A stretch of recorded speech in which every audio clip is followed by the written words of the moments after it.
Assalamualaikum Bapak. Waalaikumsalam warahmatullahi wabarakatuh. Ya, saya Asbidea dari mahasiswa YN Tulungagung yang akan melaksanakan KKN Ekonomi Islam.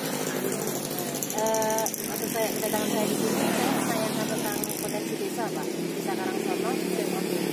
Oh ya, kalau nanti saya bantu dan pas ini kalau saya pas ke tempat jurus saya kalau di desa itu Kaur Perencanaan. Oh iya iya. Ya, semoga nanti bisa bantu. Amin. Ya, apalagi kalau ada warga yang ingin minta informasi ke desa, justru kami selaku pemerintah desa ini sangat senang sekali. Oh iya Pak.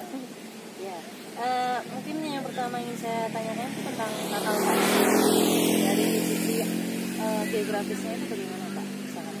Desa Karangsono itu terletak di Kecamatan Ngunut yang paling selatan. Jadi kalau Kecamatan Ngunut desa paling selatan adalah Karangsono. Nah, di sebelah utaranya itu ada Desa Samir dan Kacangan. Nah, terus di sebelah baratnya itu sebelah barat Desa Karangsono itu perbatasan dengan Samir dan Salakembang. Salakembang dan juga Nubelan paling selatan. Itu sudah beda kecamatan. Terus di bagian timur itu ada Desa Kacangan dan Desa Tenggong. Ya, Desa Tenggong. Dan di sebelah selatan itu adalah Desa Demuk, Kecamatan Pucang Laban. Jadi kalau di secara letak geografisnya, Karangsono itu desa paling ujung selatan dan dempetan atau bersampingan dengan kecamatan lain semua. Sebelah barat itu Kecamatan Galidawir, sebelah selatan kecamatannya Pucang Laban, sebelah timur kecamatannya Dan udah di paling ujung berarti ya? Iya, paling ujung ini. Ya. Kalau mungkin selanjutnya yang saya tanyakan tentang sejarah desa secara singkat itu bagaimana? Kalau sejarah singkatnya Desa Karangsono itu salah satu pendiri yang pernah saya tahu itu namanya Mbah Demang. Lah, Mbah Demang ini adalah murid dari Mbah Jayeng Kusumo, pendiri Tulungagung. Nah, di makamnya ada di makam Desa Karangsono, Bidung Klaten. Nah, ini yang insya Allah ke depan makam Mbah Demang ini akan kita buat sebagai makam wisata. Paling tidak ritual adat di setiap tahun, paling tidak kita ada ada dibuat kegiatan adat yang nanti bisa satu mengingat sejarah tentang Karangsono. Jadi untuk penghormatan juga kepada Iya, leluhur kita diberikan kehormatan. Yang paling tidak generasi penerus ini biar tahu bahwa Karangsono ini berdiri bukan hanya tiba-tiba jadi. Nah, begitu. Ada sejarah yang harus mereka tahu. Gitu. Iya, Pak. Mungkin untuk perkembangannya selama ini itu sudah berapa kali pemilihan kepala desa? Kalau kepala desa itu setahu saya itu kepala desa sejak kecil saya itu Pak Satrawi. Nah, Pak Satrawi itu tunjukkan karena beliau adalah seorang TNI pada zaman Pak Soeharto, Presiden Soeharto. Terus setelah Pak Satrawi purna tugas itu baru pemilihan. Karena di era reformasi pilihan kepala desa Bapak Haji Harbangi 2 periode. Terus setelah 2 periode selesai, karena pada waktu itu aturannya masih 2 periode. Setelah Pak Haji Harbangi selesai, setelah itu Pak Ali Ma'ruf itu 2014. Ya, 2014. Berarti pemilihan pertama itu 2004 kalau tidak salah. Berarti 2014 ini Pak Ali Ma'ruf itu 1 periode, 2019 berakhir, lanjut lagi ini Pak Ali Ma'ruf periode yang kedua. Pemilihan kepala desa sudah 1, 2, 3, 4 kali. Selanjutnya kalau saya ingin bertanya tentang keadaan desa itu bagaimana Pak? Sekarang kan masa pandemi gitu. Oh iya. Yang dilakukan itu bagaimana program? Untuk pandemi pas kebetulan saya ini perangkat baru dan juga diamanai sebagai ketua satgasnya desa. Jadi koordinator urusan kebencanaan di desa ini saya yang ditunjuk oleh kepala desa. Ya kira-kira paling muda karena di desa ini perangkatnya yang paling muda 2, saya sama Mas Sofi Kasun Klaten. Jadi partner saya adalah Mas Sofi ketika wirawiri kemana-mana ketika pandemi ini. Salah satunya desa sudah membentuk tempat karantina sebagai tempat karantina jika ada warga kita yang datang dari luar negeri atau luar daerah yang zona merah ataupun daerah itu terpapar corona. Kemudian kedua ada pendataan ketika pulang itu ada pendataan jika sudah selesai karantina, baik di karantina di SD Karangsono sebagai fasilitas dari desa dan juga karantina mandiri itu kita data semua untuk memantau jika terjadi virus corona ada yang terpapar dari warga kita. Dan alhamdulillah Karangsono aman. Kemarin sempat ada 2 yang positif corona, tapi alhamdulillah semuanya sudah tertangani karena yang satu itu PDP pasien positif di rumah sakit, yang satu adalah OTG atau OTR ini langsung karantina di IAIN dan sudah sembuh. Alhamdulillah sekarang sudah zona hijau kalau bisa kita zona hijau. Dan juga di masa pandemi ini Karangsono atau di semua pemerintahan itu ada pendataan bantuan dari pemerintah, baik dari kabupaten, dari pusat sampai ke desa.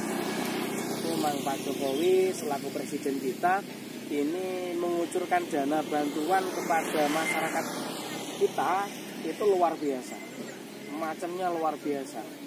Jadi ini sebagai masyarakat Karangsono yang terdampak ini paling tidak bisa membantu untuk kelangsungan hidupnya ataupun kelangsungan ekonominya, mulai dari BLT dana desa, terus BLT pusat atau BST, terus PKH, ada penambahan BPNT, jumlah penerima BPNT, bantuan pangan non tunai, terus bantuan jaringan pengaman sosial, dan luar biasa banyaknya wis. Kan untuk dari segi ekonomi, kalau untuk dari segi kesehatan kan tadi hanya untuk bagi mereka yang terpapar atau mereka yang reaktif atau apa. Untuk masyarakatnya itu apakah ada kayak khusus seperti pengecekan suhu secara inspeksinya juga bagaimana? Selama pandemi di desa 4 pilar, pemerintah desa, terus TNI, Polri, dan kesehatan. Bu Bidan selaku ini yang menangani bidang kesehatan ini terus bersinergi. Jika ada warga yang sekiranya kurang sehat atau kerasa enak, langsung segera menghubungi bidan. Dan ini juga ada pemeriksaan secara berkala. Dan ketika ini zona sudah mulai, selama zona merah, artinya lagi genting-gentingnya corona, memang untuk tim kesehatan siap dipanggil sewaktu-waktu dari warga. Di masa ini sudah mulai zona kuning ini, new normal, ini desa sudah mengadakan kegiatan cek rutin kesehatan. Salah satunya ada posyandu lansia. Ini kita jemput bola. Jadi jemput bola itu datang ke setiap wilayah. Jadi kalau di kerajaan di balai desa, kalau Klaten ya di tempat di salah satu rumah di dusun Klaten. Terus di usia yang dewasa itu ada namanya posbindu. Nah, posbindu itu juga bagian dari cek kesehatan. Itu usia 19 sampai 59. Itu namanya programnya posbindu. Nah, itu cek. Jadi semua mulai dari cek tekanan darah, terus asam urat, kolesterol, itu kita cek semua gratis itu. Jadi benar-benar sangat diperdulikan itu ya Pak ya, untuk demi semua masyarakatnya. ya, memang apalagi nih Pak Lurah, Pak Kades, Pak Ali, Pak Kades itu untuk apa masa pandemi corona ini perhatian terhadap warga itu luar biasa protektifnya. Jadi ini apa namanya, Pak Lurah ini perhatian, bahkan ketika ada yang datang, ketika kita tim Satgas ini tidak segera menghubungi yang bersangkutan, ini langsung di-calling Pak Lurah ini ada yang barusan datang, ayo segera ditindaklanjuti, baik didata maupun dicek kesehatannya, itu harus sigap. Alhamdulillah seperti itu. Kemudian untuk sumber daya alamnya Pak, sumber daya alam di daerah sini Karangsono, kalau sumber daya alamnya adalah pertanian, itu karena wilayah kita di Desa Karangsono paling luas adalah di pertanian, terus juga di perikanan. Bagi di tempat-tempat yang tidak bisa di tempat kita nanti ada pesawahan itu, atau kalau perkebunan diganti dengan perikanan, karena potensinya dari struktur tanahnya dan airnya cukup potensial untuk perikanan dan pertanian. Dari perikanan dan pertanian itu apa saja Pak kira-kira hasil yang apa? Hasil dari pertanian, Iya. Karangsono ini potensi luar biasa. Karena tanahnya subur, itu kalau musim padi paling banyak memang dominan padi. Tapi kalau petani yang apa namanya, petani yang unggul, petani yang berani, itu mulai merambah ke ini. Ada yang melon, ada yang semangka, ada yang bawang merah. Paling banyak di bulan ini itu bawang merah. Paling banyak itu ada sekitar 30 petani yang menanam bawang merah. Dilanjut dengan Lombok, karena lanjutannya bawang merah itu biasanya Lombok. Itu paling banyak. Kalau nanti palawija ya rata-rata, kalau tidak berambang bawang merah lagi berarti ya jagung. Rata-rata kalau yang padi ya jagung. Nah, kalau petani maju ya terus bagaimana agar sawah ini menghasilkan yang lebih. Tapi kalau perikanan rata-rata di Karangsono ini petani gurami, terus patin, nila, sama ikan gabus. Yang paling banyak dominan adalah patin.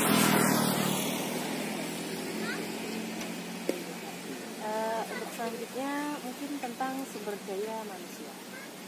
Sumber daya manusia pernah kita data, dan di grup kita juga punya grup baru, itu grupnya adalah sarjana dan calon sarjana. Nah yang nanti Mbak Dia sudah masuk ya? Sudah. Nah nanti ini wadah untuk menangani wadah sebagai generasi penerus Karangsono. Nah, nanti ke depannya kita sudah data, karena Karangsono ini potensinya luar biasa sumber dayanya. Dokter itu kita sudah punya dokter, 1 dokter di desa. Mbak Herlin Pujiarti itu dokter pertama di desa kita. Ini kedepannya setelah selesai ini pandemi corona selesai, insya Allah nanti akan ikut suami kalau tidak di Hongkong di Korea, karena sang suami ini sudah dokter lebih dulu dan jadi dosen di sana. Kemudian nanti akan ke sana bersama keluarga. Terus lulusan sarjana maupun pasca sarjana itu sudah banyak. Ini yang sarjana, baik dari sarjana pertanian, peternakan, terus sarjana pendidikan, terus sarjana sosial, sarjana ekonomi sudah banyak. Itu yang sarjana. Yang bukan sarjana, sumber daya Karangsono rata-rata adalah sebagai wirausaha. Itu yang paling banyak. Karena Karangsono ini kayaknya tempat yang empuk, tempat yang paling potensi untuk perekonomian. Jadi mulai dari wirausahanya, sumber daya sebagai petaninya, petani unggul, tanaman yang menghasilkan banyak seperti bawang merah dan sebagainya tadi. Yang pilih wirausaha industri itu juga ada. Gilingan tebu yang paling banyak di Karangsono ada sekitar hampir 20 pabrik gula. Nah, terus pedagang yang berdagang juga banyak, yang besar-besar di Karangsono karena potensi berdekatan dengan beberapa kecamatan tadi. Karena letaknya yang iya, letaknya strategis itu tadi. Ya, untuk kaitannya dengan BUMDes atau badan usaha milik desa itu bagaimana Pak sebetulnya? BUMDes Karangsono namanya BUMDes Goro Berkah. Unit usahanya ada unit perikanan, ada unit simpan pinjam, ada unit craft. Craft itu kerajinan. Ya, kerajinan tangan. Alhamdulillah. Ada satu lagi yaitu unit kegiatan olahraga di GOR ini itu dikelola oleh BUMDes juga. Nah, ini alhamdulillah semuanya jalan karena cukup potensi ketika di perikanan Karangsono yang banyak perikanannya, terus disimpan pinjam secara otomatis bagi untuk orang yang berwirausaha itu pasti butuh modal. Nah, ini yang dididik oleh BUMDes ini adalah unit simpan pinjam. Terus juga kerajinan karena di Karangsono juga ada potensi ibu-ibu di Karangsono itu rata-rata janda. Iya, baik janda secara negeri maupun janda yang secara wira swasta, janda non negeri. Itu maksudnya gimana Pak? Maksudnya kalau janda negeri itu asli janda ditinggal mati suaminya atau cerai. Tapi kalau janda swasta itu janda yang ditinggal luar kota, bepergian pergi Malaysia atau kota lain. Ya bukan janda kalau Pak. Itu bedanya seperti janda swasta. Nah, ini kan ibu rumah tangga ini butuh pemasukan. Jadi akhirnya BUMDes memberikan pemberdayaan dibuat kerajinan tas, anyaman seperti itu, keset dan sebagainya banyak.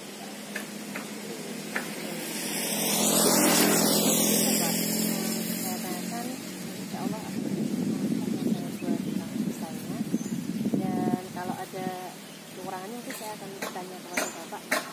Oh, siap, terima kasih. Semoga nanti lancar KKN-nya dan laporannya selesai. Dan yang paling penting karya tulis itu yang disampaikan dosen saya waktu kuliah ketemu saya di satu sama yang pasca sarjana, Dr. Ainun Naim. Oh, iya. Kenal ya?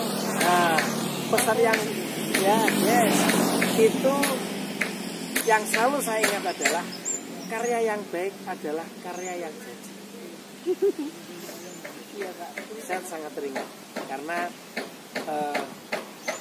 ketika presentasi awal atau akhir itu hasilnya sama. Orang kasih akhir rata-rata, orang nulisnya ya belakangan. Ya, itu yang saya cermati ketika saya di pasca. Jadi saya harus akhirnya di semester berikutnya saya harus majunya ke depan, paling depan. Mau maju belakangan atau depan pasti negara tidak ada. Dan karya tulis yang baik adalah yang jadi. Karena pasti revisi. Oke, terima kasih Nadia, nanti semoga bisa berpotensi, bisa memberikan kontribusi kepada masyarakat.